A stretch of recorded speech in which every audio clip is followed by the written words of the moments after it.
And we are live. Welcome to the Thunder from Down Under podcast. I'm your host, Graham Solomon. And what we're going to do is bring guests in from all over the REI landscape, interview them, probe them, try and get some gold nuggets and a few little secrets for you guys that can help you in your REI business. But generally bring in guests from a very wide range and try and dig deep into, firstly, how they've been successful in their genres and how they've been successful in moving forward and growing their businesses. And then from there, we get to know them a little bit, get to know the behind the scenes stuff, their motivations, tough times they've been through, and generally just share their journeys with you guys and ask them a lot of questions. So our special guest today that's coming in is Nick from Lead Mining. You guys have probably seen him around. He's actually in the REI Collaborate networking JV group. He's actually dropped a few videos in the last couple of weeks and he's dropped some good content. He's a high energy guy. So we're going to get him into the green room, bring him in and put him under the spotlight and hopefully get him to share some of his trade secrets with you guys. There he is. I can see him in the green room. I'll let him in. So without any further ado, we'll bring in the man himself, Nick, who is a high energy guy. I'm going to have to get pumped up to be on the same level as him. So I'm going to bring him in now. Nicholas, can you hear me? Hey, yes, there he is. What's going on, How you going? man? Thanks for coming in. I know you're a busy man. I really appreciate you taking the time out to jump in and share your knowledge and Absolutely. and basically experience from what you do in the industry. So without any further ado, let's hit it hard straight from the outset. I want to actually just basically ask you, who you are and how you got started in the REI business. Yeah, absolutely. Well, first of all, thank you so much for having me. I was pumped to be here, Graham. So I totally appreciate that. I feel global now for some reason. You're a global sensation, mate. You're huge. Our number one guest, our first guest on the Thunder from Down Under podcast. So, you're being beamed all over Australia at the moment. So, and the world. I'm global, Mom. I made it, Mom. You made it, yeah. But no, thank you so much. And I'm Nicholas Nick. I'm the founder of LeadMiningPros.com. We're essentially a lead generation service for real estate investors. And what we do is we provide 5 main services: list pulling for only 2 cents per record, skip tracing at 7 cents per record, cold calling Americans or Filipinos, text message.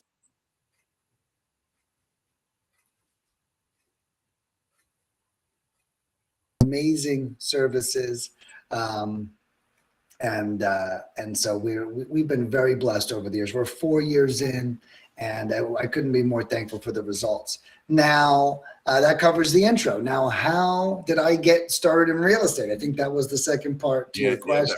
How did you, when you looked at it and had a vision, where were you in life and where did you want to go? And basically, how did you get started? Yeah, so this is going to be a great journey. So, Graham, I don't think you don't know this yet, but you're about to learn a lot about the guerrilla work I did to get to where I'm at. So I have a very unique path. I kind of did my whole life in reverse. I used to work 70 hours a week as a restaurant manager. I was in the restaurant industry from ages 17 to 30, and I was a manager from ages 20 to 30. So from 20 to 30, I was at least putting in 60-hour weeks. I always had a 10-hour a week commute on top of that. And what I did is, I didn't realize it at the time, but I was like listening to all these books during my commute. And Gary Vee, I wasn't even an entrepreneur back then. I just liked Gary Vee.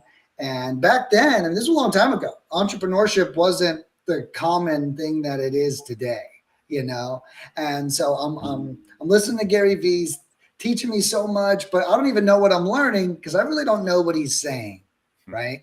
But I loved it. So I'm listening to these audiobooks. I'm learning all about entrepreneurship, leadership, and as a restaurant manager, I really climbed the ranks in a skillful way, not necessarily financially or anything, but I was definitely known to be the best manager in the company. My employees were the happiest. My numbers were the best. My results seemed the easiest. I was like always the example. And I never made it look like I was working hard in a profession where everybody works too hard.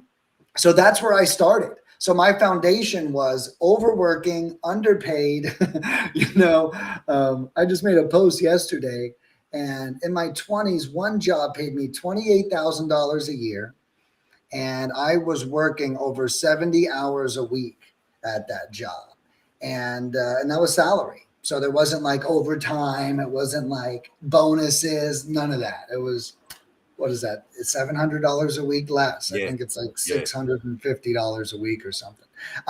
But anyway, and I share all that to say that my grassroots are bathed in hard work and blood, sweat, and tears. So after that, I'm sure you can imagine nothing is difficult after 13 years of 70 hours a week, right? like life is like, I ain't scared of shit, essentially. Especially nothing that involves some elbow grease. So I end up I'm doing the restaurant management, and I'm dying to get out. I'm like, I don't know. I gotta leave this. I gotta get behind me. And I wake up one day and I'm like, what am I doing? Like, I literally felt like a rat in a cage. I was so great at what I did. Everyone that comes in is happy and they're getting a great experience. And yet I'm not providing myself a great life experience.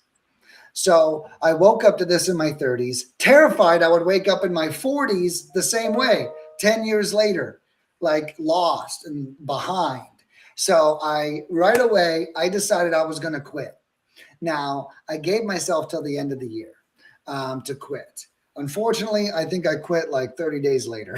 I was a little too late. So I walk out on my career, my restaurant career. They end up doing something that was disrespectful. It's not a very big deal now, but in the moment, they ended up scheduling me 90 hours a week for 6 weeks straight.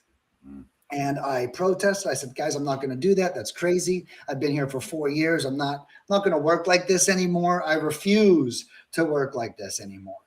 And we were having like opposite epiphanies. I was deciding I want to work less, and they were deciding they need me to work more. And I went to them and I was like, guys, I'm not going to do this. They did not fix it, and I left the very next day. Now is when my real journey to real estate started. So I was working from home. I wasn't working from home. I was unemployed. Self-unemployed. Yeah, willfully unemployed. Right? I'm unemployed, and I'm like depressed. I'm used to working my ass off, and I'm used to providing. I was married at the time. I'm not anymore, but I was married at the time, and me and my ex-wife, we had to make it work, and we did. I sat unemployed for 9 weeks before something special happened. Now, what happened that was special, I didn't even know, was I applied for a job at a company called Clever Investor. They are a real estate education company that teaches people how to invest, wholesaling, buy and hold, fix and flip. And I had no idea. I've been flipping burgers for 13 years, man. What's fuck is real estate? You talk to me about French fries and beef, I'm all yours, okay? But I knew I could do it. I knew how skilled I was, how great of a leader I was. I knew that I could adapt. And so I ended up getting the job. I'm actually an assistant. I'm holding doors, getting cups of coffee, taking notes about things I don't even understand. Just supporting these two executives is what I was doing. So 3 months goes by. I still don't even know what Clever does. I'm just good at managing all the shit that my bosses are throwing at me. And I come to find out that we're actually selling mentorship. They were selling someone else's brain to somebody else to shortcut their problems. That was like crazy to me. I was like, what? Like we can sell someone else's experience to somebody? Like that's wild. And make money and make money. Yeah, a lot of money. A lot of exactly. Yeah. And so it was really unique. So then I realized we were doing real estate and coaching and investing and all this stuff. And so once I realized that, I was able to get more control. I catch 3 promotions in my first 9 months of working there. I started off as an assistant. I am the office manager. Then I am the actual manager, and then I become the executive, and I end up overseeing the entire department underneath me, which was student services. This was people who paid us to invest in real estate. Once you paid that company, you became in my world. Now I need to make sure you're happy, and I need to make sure you're taken care of. Okay. And there's no one better to take care of you than, Papa Nick over here. I actually care. I just went from selling $9 hamburgers to $30,000 education courses, right? So imagine how serious I took that experience. I took it very serious when someone came in. So anyways, this is my first touch with real estate. I'm an executive and I'm in the perfect spot. I am not involved with teaching anyone. I'm involved with making sure people get taught, right? Those are 2 different things. I didn't need experience in real estate to make sure that my team was effective at their job. I had to make sure they followed a system, that they did what they were supposed to do. They showed up. They made sure the customer was happy, that those emotional things. And that's what I was great at, So that was my first thing. I held that position for 3 years, and the company just massively benefited from it. Their retention rate dropped, their performance increased, and most importantly, I made a lot of great connections.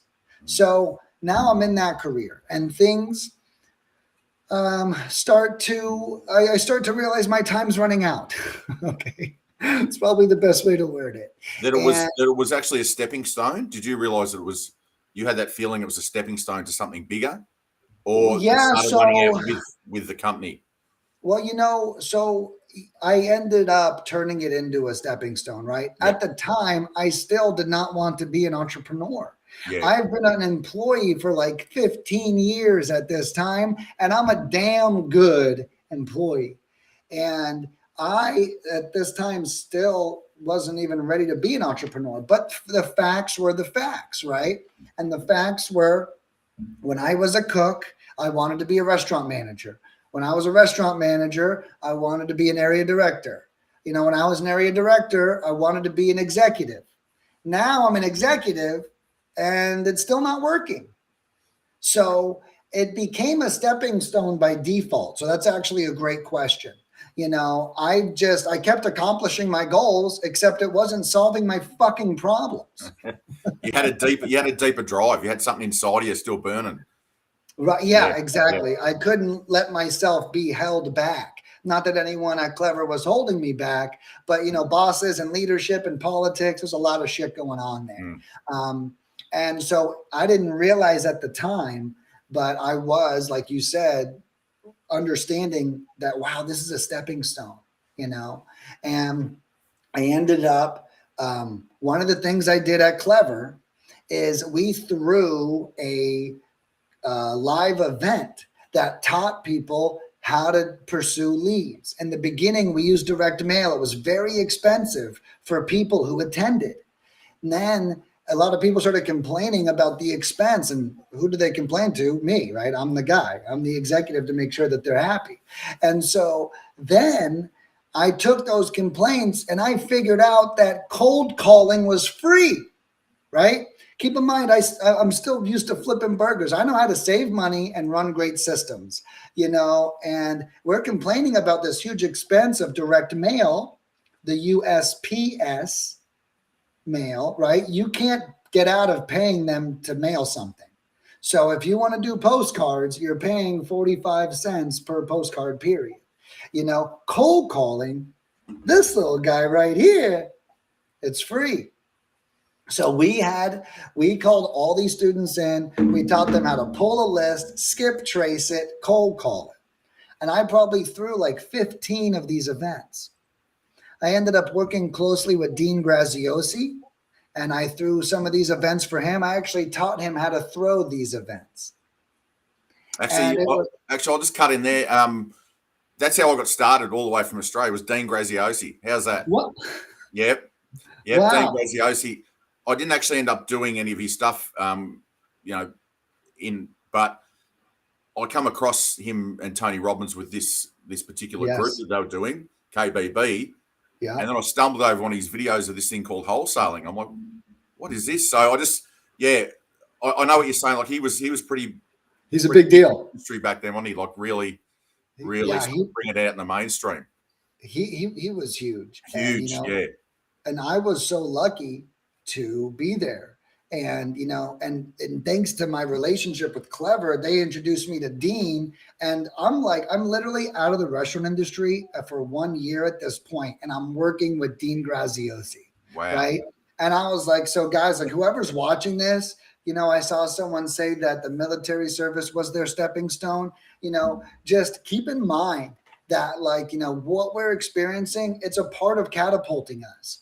We can get caught in the trap of guilt tripping us because we feel behind or we should be successful by now. But the truth is you're in a great spot, and it's up to you to learn everything that you can while you can learn from somebody else. When you're an entrepreneur, every mistake hurts really fucking bad because it's only your mistake. When you work for a corporation, make the fucking mistakes because now you can afford to. And then when you grow or you move on from that, you're going to have way more experience. And that was something I did really well, Grant. I mean, Graham, no one's better at making mistakes than I am. And we'll just park it there for a sec because I want to continue on from where you met Dean, and obviously like great mentor and all the rest of it. But I just want to go back because you started off about you're working 80 hours a week. You grinded and developed a work ethic before you even got into real estate. Right. That's what you were good at. You did 80 hours a week. You made sure that people's experiences were good. And you talk about Gary Vee. That's what he talks about, isn't it? Stop. You've got to do the hard work before you get to the level where these opportunities are going to come to you. So you already established a work ethic, and then you said the next stepping stone was you got into the first company, and that you already had that work ethic, so that you brought it across into the industry, didn't you? From like you said, flipping burgers, but you had the same work ethic developed. You brought that in, and obviously when people, Dean Graziosi, they see someone like you, they go, "Oh, this guy's got a bit of something about him."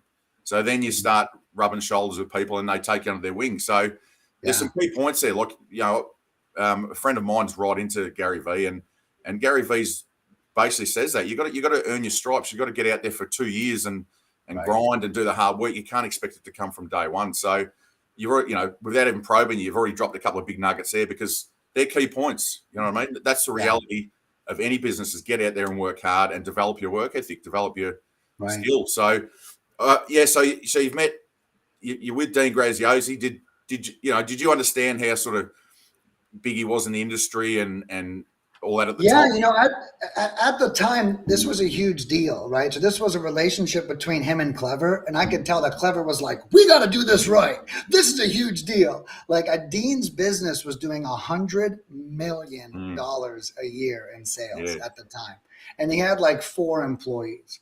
So when they unleashed me to him, it was a huge deal.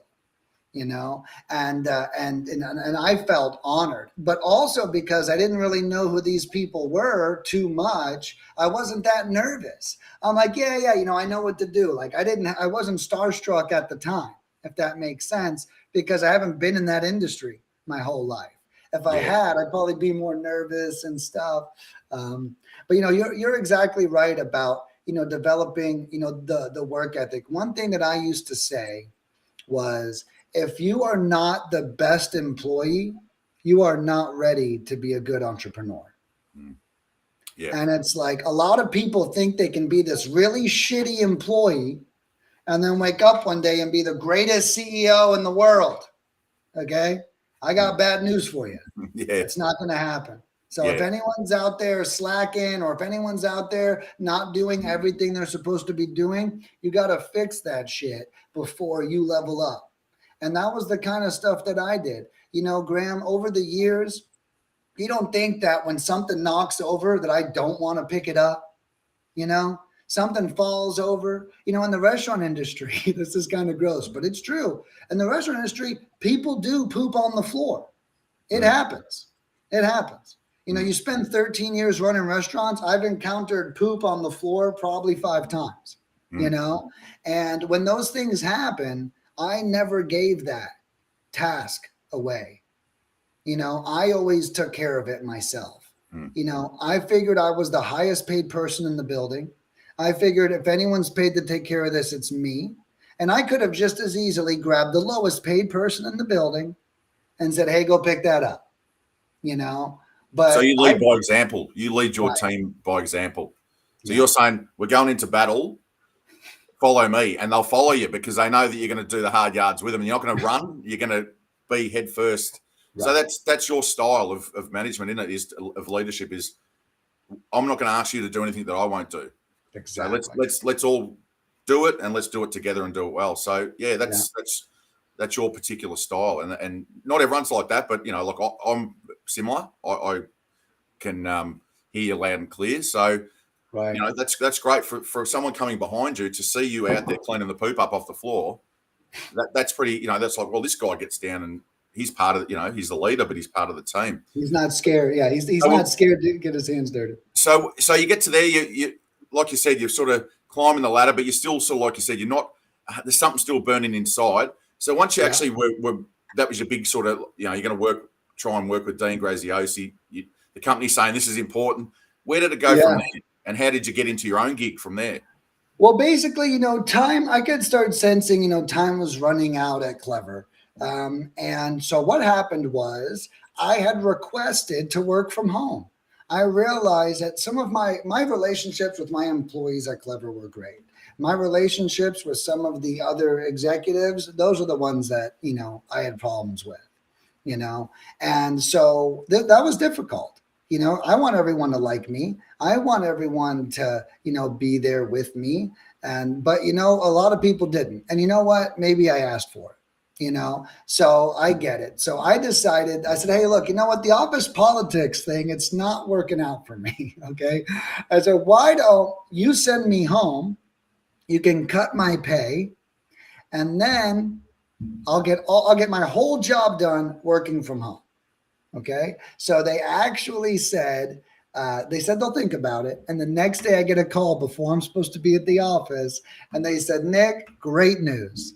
We're going to take you up on your offer. We're going to cut your pay by 50%, and we're going to send you home, and we're going to make you 1099, and you never have to step foot in this office again. And I said, where do I sign? Okay.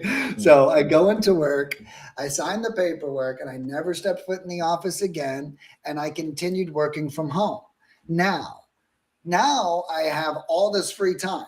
I'm not driving anymore. And what Clever didn't know, which isn't that big of a deal because the nature of the relationship changed, was that I had already had my job systematized. I had already had everything all figured out. I didn't need to go home and really work that hard. I was only putting in about 5 to 10 hours a week, when before my commitment was 40 to 50 hours a week. So now I had 30 to 35 extra hours a week in my life. And just how we spoke, I knew that this wasn't it for me. You know, I knew that this was my stepping stone. So as I'm looking for what's next, I throw the strongest thing I have in my arsenal, which is my work ethic. And I saw that cold calling was working. So I went home and I cold called 300 to 600 people a day for over 3 months. And how long ago was this, Nick? How far back are we talking? This is 4 years ago. Oh, this is 4 years ago. So you're working virtually.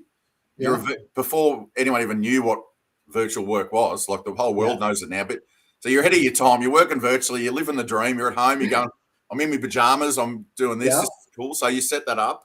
And then on top of that, people don't realize that cold calling and texting probably didn't really take off to say a year and a half after that, did it? Like Right. direct Yeah. mail was the main thing, wasn't it? And Yeah.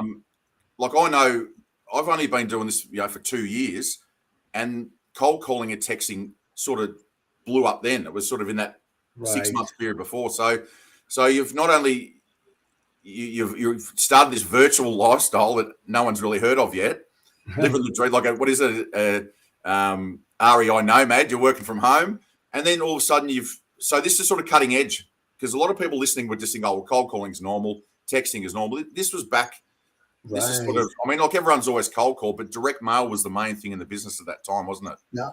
Well, you're right. And that was, and see, though, it's interesting you pointed that out, because that was the problem I solved at that company, was they were mainly teaching direct mail. And you know what? That's expensive. Yeah, it costs a lot. Very expensive. And it doesn't always hit. Sometimes you do a direct mail campaign, you spend $2,000 and the phone doesn't even ring. Yeah, I mean, it happens. When you cold call, you want to spend $2,000 on cold calling, you're probably going to close a deal. I mean, that's probably a fact, and so the whole nature was differently, and it was that innovation, right? And that's kind of what you're speaking to right now, is the innovation, right? So this innovation to be ahead of my time, and I was always good at systematizing everything, and that's now exactly what I've done. That's what I've done for everyone. Lead mining is going to break over $850,000 in sales this year. And, we're almost at the mill mark. We're this close. And we just started 4 years ago. In our first year, I think we did 580,000, So it's like we're really climbing year after year our way up. And it's through that innovation that, really got me there. I always was a half a step ahead, not a full step, but just a half a step. I meet 21-year-olds who make more money than I ever have. And I'm like, damn, dude, I am so far behind. But that's why I was saying earlier, like, we can't think about how far behind we are. For years, I hated my restaurant career. For years. I was upset. I was bitter. I wasted so much time. But you know what? That shit made me who I am today. And it probably helps you to move quickly, because you don't want to waste time anymore. You've learned that. So you're, look, it's just another nugget is you're always trying to look for new ways to solve people's problems ahead of the game. So you've become, and it was probably already in your nature, because you were service orientated when you're flipping burgers. You were solving people's problems, making them happy, creating a vibe. But you actually, you've got that built into you as a visionary. You're always trying to change and make things better. So that's a part of your business now, is you're always trying to get in front of the game, and so that's another quality that you've developed from flipping burgers in the restaurant business to now into your business. So there's another nugget for people, is always try and solve people's problems and be ahead of the game. So cool. So now you're at home, and this is where you got into what you're doing now. You developed that while you had the extra time. Yeah. And, look, how did you know what you're doing when you started, or you just thought, oh, well, I'll just start cold call? And did you sort of have a plan, or you just sort of learnt as you went for the first? So I actually had a business partner when I first started, and my business partner was my best friend. I met him through Clever, and he was a Wall Street stockbroker for 12 years. So I basically had my Mr. Miyagi. Yep. And, he was amazing. And he was hard on me. Let me tell you, a Wall Street broker from New York City, but I was a restaurant manager. So our love languages spoke to each other. He would make fun of me. He would jab at me. And, and this is my first time ever cold calling. I actually am about to start releasing videos of my first day ever. So here's another secret I did, Graham, that I think really catapulted my skill set, was I recorded everything. So I used to log into Zoom and meet with my partner, and then I would hit the record button and make the cold calls on speakerphone.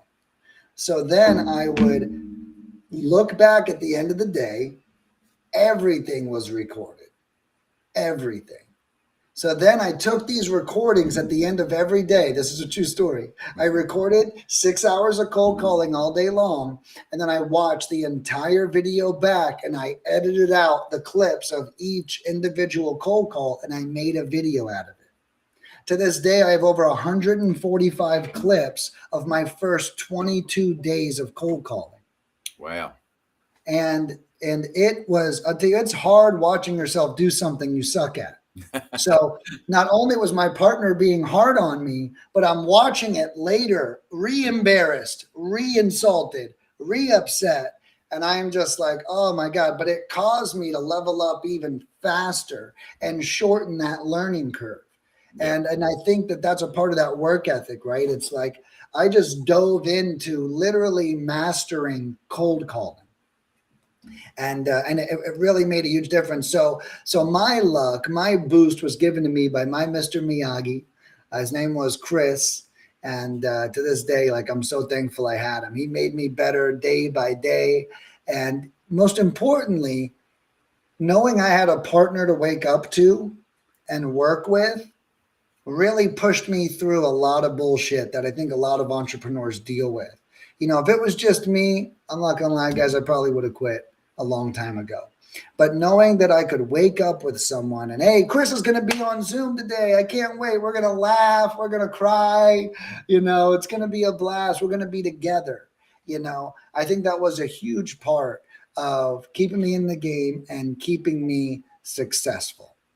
Yeah, definitely. I mean, that's another absolute nugget is, you know, you've got to surround yourself with like-minded people, but you've also got to have people that are way ahead of you that drag you sort of forward. Like you said, like they, you know, you've got to have some mentors and you've got to have some people that are next level that have been there, done that. So that obviously developed your mindset. He probably drilled a lot of stuff into you mindset-wise as well. I mean, you obviously had a good work ethic. You had, I mean, to be able to tape all those things and then rewatch them, you're self-motivated, but then he took you, like you said, he leveled you up to the next level. Right. So, and did you sort of change your circle? Like, did you sort of surround yourself with a lot more people in the industry then? Did you sort of? Well, so the thing was, you know, at this point, I'd been leading this real estate education company for 3 years. So, I mean, you know, my circle was only real estate people, you know. So at the time, Clever had forced me to level up my circle. You know, I'm throwing these live events. We're flying people in from all over the nation. You know, I mean, it was a big deal what we did. So I was like the face almost to some of these people. They needed something. They knew they could call Nick to get it. So, and that was a big part of my come up. So what I started doing was cold calling every day. And then I used to go online. I was very public with it, you know. And one of the students from Clever, one of the customers, calls me up and says, hey, Nick, I see you cold calling. Will you cold call for me? I said, yeah, well, $150 a week. Another guy calls me up, hey, I see you cold calling. Will you cold call for me? Hell yeah, I will. $150 a week. You know, and I ended up picking up 3. Those were my first 3 clients. And that was just for fun. So I ended up picking up 3 clients in total. And keep in mind, Clever is still paying me to work from home. So before I know it, I have like the same exact salary and I'm working from home, working like 12 hours a week right now. And I'm at my old salary from Clever. And that was a big deal. I could tell I was on to something, you know? And then one day, the magical day, I wake up, I'm hyper competitive, and I wake up and I see a competitor, a foreign competitor, make a post offering her Filipino cold callers. And even in the post, the English was broken. Wasn't even a good post. And then I was like, I remember I read it and I was like, Nick, are you going to let her outmarket you? Are you going to let her do better marketing than you? That marketing sucks and it's still better than yours because you're saying nothing. Yeah. Okay.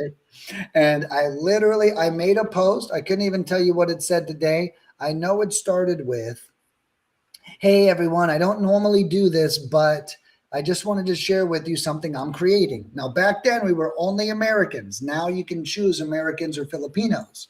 But I was like, we are an all-American cold calling company and blah, blah, blah, blah, blah, blah. On that post, I got over 280 people comment their email address saying they were interested. That night, I stayed up till 2 in the morning. It was a Sunday. I stayed up till 2 in the morning on Sunday and I emailed every freaking person directly. The next morning, this post literally went viral. The next morning, the post was deleted from the Facebook group because it was in a Facebook group. And my post, which I didn't know, was breaking the rules of self-promotion. Yeah. Yeah. So I want you guys to keep in mind, if I would have slept on my success, I would have woken up to nothing. Instead, I stayed up till 2 in the morning, emailed 287 people. And when I found out the post was deleted, I didn't give a shit because I emailed everybody. I had everything. And then that next day, I signed up 20 clients to a business that wasn't even figured out yet. Yeah. And that's when my life really changed. That's when I knew I had something. And from that day forward, I don't think we've ever done less than $7,000 in sales in a week, you know, and recently we're closer to like 15 to 20. But, you know, back then, I mean, once that post went out, I was making seven G's a week right away. You took massive action. You saw an opportunity, bang. You didn't go, oh, I'm going to have a nap and I'll come back later and do it. You just went, bang, here's an opportunity. And you implemented it straight away. You send it. Yeah, because that's really interesting you say that because, yeah, if you had to wait until the next day, opportunity gone. You wouldn't have, they would have wiped it. So, yeah, now I want to ask you, because I could talk to you for the next 4 hours. I could listen to you for 4 hours, Nick, but I wanted, like, for the people that are listening, you know, with what you do, like you're a specialist in your particular field, what's some sort of gold nuggets for them? Like, do you just say it's just hard work and practice, like get on the phone, cold call, or do you say you've got to have systems in place? You've got to, you know, like you've set systems up. Is it easier to probably go to someone like you to get set up and be structured rather than just trying to do it yourself out of your, you know what I mean? Like, you know, people starting off now, you know, what's the best way for them to sort of take off in the things that you do, list pulling, lead mining, cold calling? What's your advice to them? So I love that question. And basically the way it works is for list pulling and skip tracing, I would really just use our services. We are some of the cheapest out there, no doubt about it, especially combined. For the list and the skip tracing, it's only 9 cents. Some people charge more than that for just skip tracing. So I would definitely focus on that. Now, next up is cold calling. Now, I do offer a cold calling course, and it's only $50 right now. It was $250. You can find that on our website. I highly recommend checking out our cold calling course. And I think you should start by doing the work yourself. Now, the first 500 to 1,000 cold calls, you should really do yourself. Number one, you should learn how to talk to people about real estate. It's going to teach you. Who cares? Suck at it. Who gives a shit? You got to get better. And don't get stuck on mock calls. Mock calls are bullshit. Okay? Make the fucking call. Make the real call. You could mock call until your eyes bleed. And when you get into a live call, you're going to be like, okay? You're not going to be any better. So just actual cold call. The only way to get experience is to get experience, not to fake it. But I recommend doing all the cold calling yourself. At least the first 500 to 1,000 dials. Learn the lingo, learn the jargon, learn that you can go toe to toe with a stranger in a real estate conversation. These things are extremely important. Then you're going to learn a couple things. Number one, you're good at it and you love it. Number two, you're good at it and you hate it. Number three, you suck at it and you hate it. Okay, those are the only three things that are going to happen.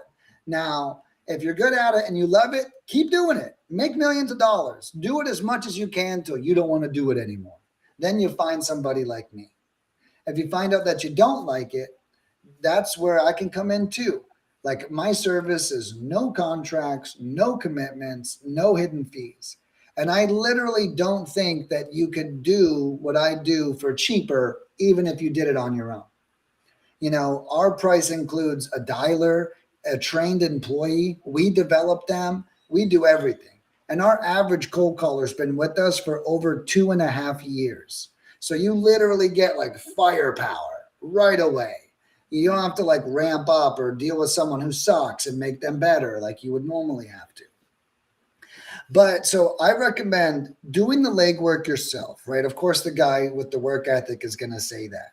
Then once you either make enough or love it enough, don't do it anymore, you know, and then you can start outsourcing it out. Yeah. Especially like, you know, some of my clients, we've had over 20 clients. Granted, it's not that much over 4 years, but we've had over 20 clients buy our smallest package. And when they do that, they close a deal off of it. So we have a $250 package. And 20 times people have closed deals the first time they've worked with us. And they'll make $10,000 to $30,000 on that deal. They'll spend $250 and they'll make $10,000. You know, and that to me is, hey, in my opinion, give me $5,000 more, hire us for a half a year, and then you go close more deals. You know, whenever that's the case, and now you can begin to scale. Yeah, and people like that was a question for what you would advise new people.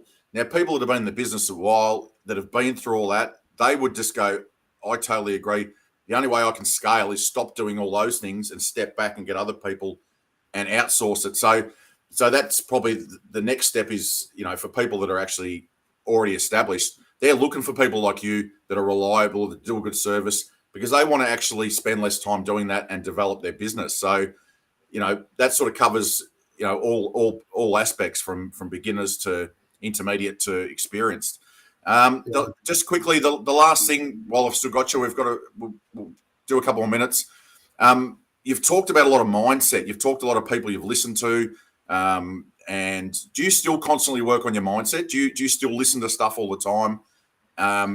You know, and what do you have routines? What, you know, how do you stay completely focused, you know, and motivated? You know, that's a good question. You know, I've been so good at doing it myself. You know, that I probably take for granted some of the things that I do that keep my mindset strong. You know, some of the low hanging fruit is I'm big on celebrating. Okay. Yep. Like if I'm going to beat myself up, then I'm going to celebrate myself, you know? And so that's a really big thing that I do. Number two is I like alone time. You know, I really respect my energy and how I spend it. You know, as an entrepreneur who, you know, owns $1 million business and I don't have a lot of costs, you know, I have a lot of free time and a lot of profit. And I could really choose to spend my day however I want to. And so I try to force myself to be positive and productive and not just drink all day or eat fried food all day. I mean, do I want to do these things? Absolutely, I want to, you know, but the reality is they're not good for you. They kill your momentum. So my real advice would be, I'm great at maintaining momentum. And that's one of the biggest things you can do. Learn the behaviors that give you momentum. Learn the behaviors that take it away. Stop doing the shit that takes your momentum away, whether it's lying or drinking, or I'm not even saying that these things are all necessarily bad. Drinking is bad, but you know, I'll be the first to admit that if I don't drink for like a month and then I have a cocktail, the next night I have a cocktail, and the next night I have a cocktail, and before I know it, I'm like, what the fuck just happened? You know, coffee does that to me. You know, I don't even drink coffee. If I drink coffee, I'll get so ramped up, my brain gets so crazy, I can't even handle it. But then I'll find myself not stop drinking it too. So, you know, we have to make sure, like, coffee kills my momentum. Alcohol kills my momentum.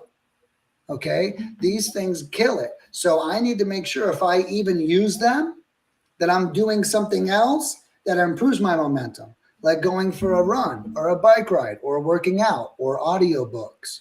And I'll touch on that real quick with the audiobook. So, you know, in the past, my stuff, number one audiobook I recommend, 7 Habits of Highly Effective People. Hands down. It's probably the book that made me the man that I am today. I've listened to it over 4 times and I love it. That book is amazing. I recommend starting there. You know, after that, I listened to a bunch of leadership books and a bunch of personal development books. And then now, because I feel like I have all that, I really only listen to marketing books because, you know, I feel like I'm on the momentum. What I need to do next is I need to buckle down and own my genius. And my genius is I'm a brilliant marketer and I need to be a more brilliant one. So what I'm trying to do right now with my life, my mindset's good, my bank account's good, my exercise is good. Now it's time for me to take my business from $800,000 to $3 million.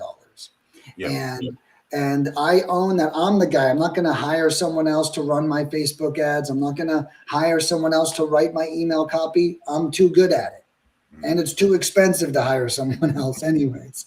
So I need to figure this out for myself. And so that's my next phase, is taking the next skill I need to master and mastering it. And for me right now, that's marketing. But the unique thing about pursuing marketing is you're kind of learning marketing is also learning about the world.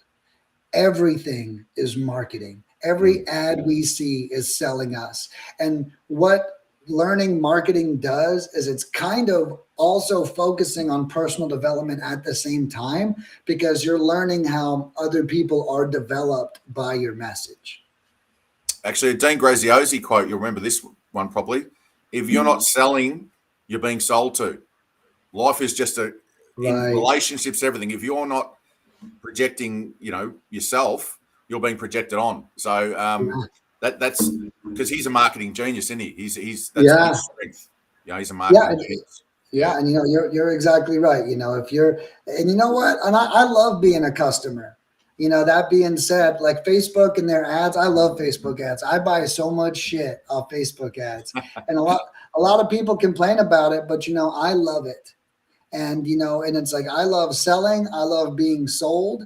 And, you know, it's just about like knowing when it's happening and knowing that we are in control, you know, and if you like being sold, you may actually like selling even more, because I love buying shit. You know, there's nothing more fun than that.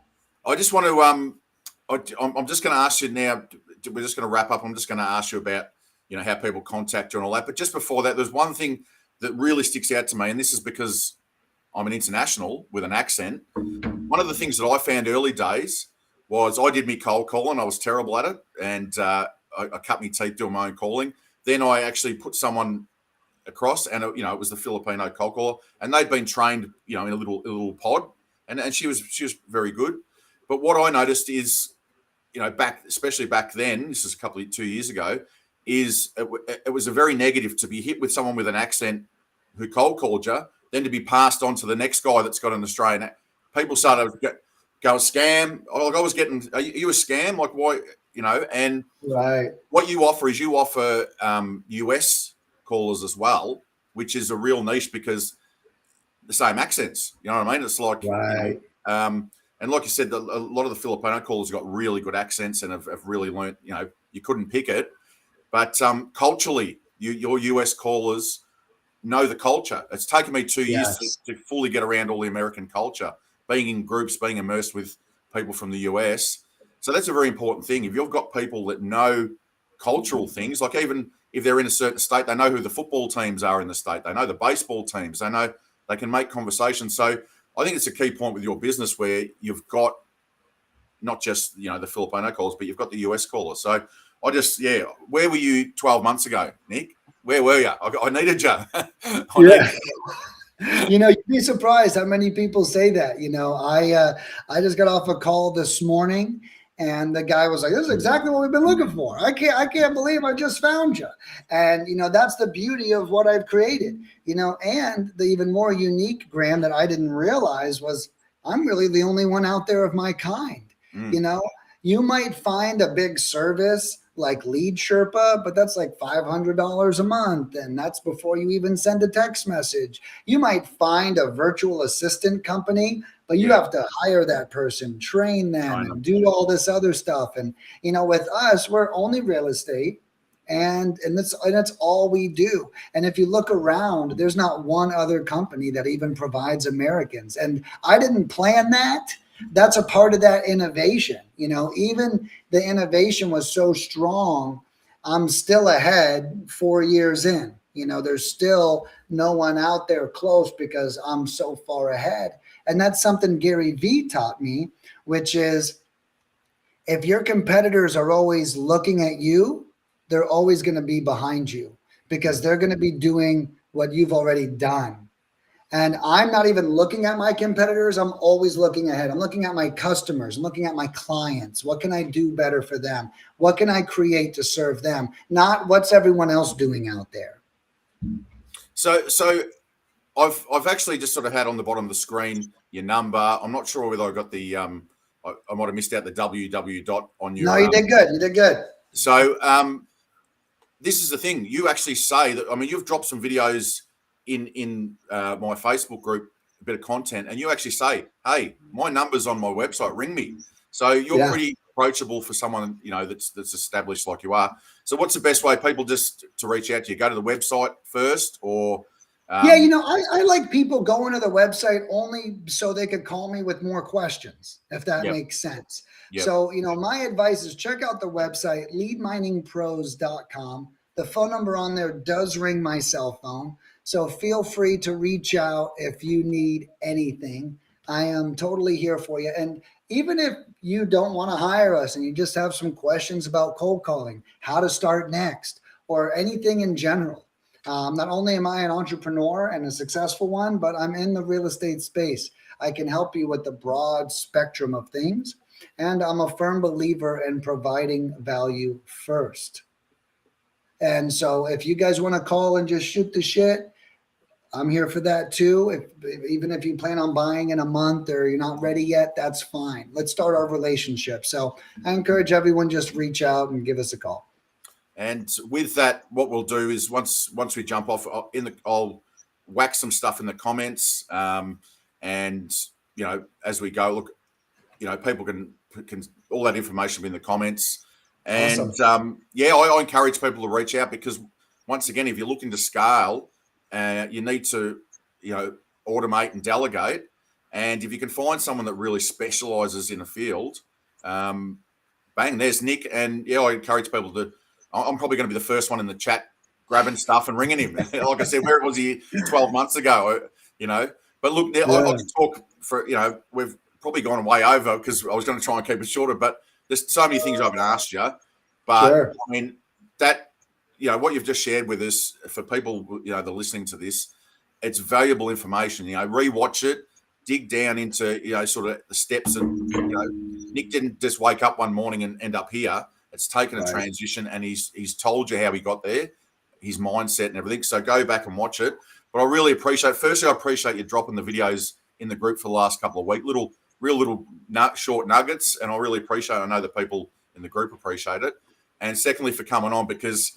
Like I said, you're the sort of guy that you could just hang. You're high energy, and I could probably speak 5 hours non-stop with you because of your energy. So I really appreciate it. We've kept it under an hour, so that's okay. Good. But I encourage people to reach out to Nick if this is what you need in your business. Reach out to Nick because once again, reach out to someone who's an innovator in the field, who's already got all the systems in place. Don't reach out to someone that's all over the place. And reach out to Nick if you need this service. And thanks for coming on, Nick. I really appreciate it. And yeah, like, you know, I know that your next goals to go to the next level will happen because you make things happen. So congratulations on your business. Thanks for coming in. And I really appreciate it. And I'll be reaching out to you along the way too, to some of your services. So I look forward to it. I appreciate it. So thanks for coming in. And I'll catch up with you around the traps. Yeah, I'll be here, man. Thank you so much. And anyone, feel free to reach out. Graham, thank you so much for having me on. I had a great time. And no worries. I'd love to come back whenever you want. So just feel free to reach out. Yeah, well, that's true, because there's so many other questions I had for you, but we sort of, you know, when someone, you know, gets in the zone, you don't get them out of the zone, you let them keep talking. So, I'm sure, everyone got a lot out of it. So we'll have you in down the track, and we'll probably hit you with a few more questions that people sort of ask me along the way. But all right, I'll let you go. And thanks for coming in, and good luck with the future. Hopefully you can get to that goal sooner than later. Yes, Hit it pretty hard. Yes, sir. I'm working on it. Thank you so much. No worries. All right. Thanks, Nick. See ya. See you, bro. Well, there you go, guys. We'll wrap it up. High energy guy, Nick, Nicholas Nick. And like I said, reach out to him. If you're looking for those services, reach out to him. But, I hope you guys just got the meat and potatoes out of that, which was, Nick's work ethic, everything that he puts in is high energy. And, thanks for joining us today in the Thunder from Down Under podcast. And I will wrap it up now, guys. So enjoy the rest of your week, and we'll have someone next week, a new guest on next week. And thank you for listening, and thank you for Nick for coming on. That was awesome. And go out there and crush it, guys. I'll sign out. We'll speak soon.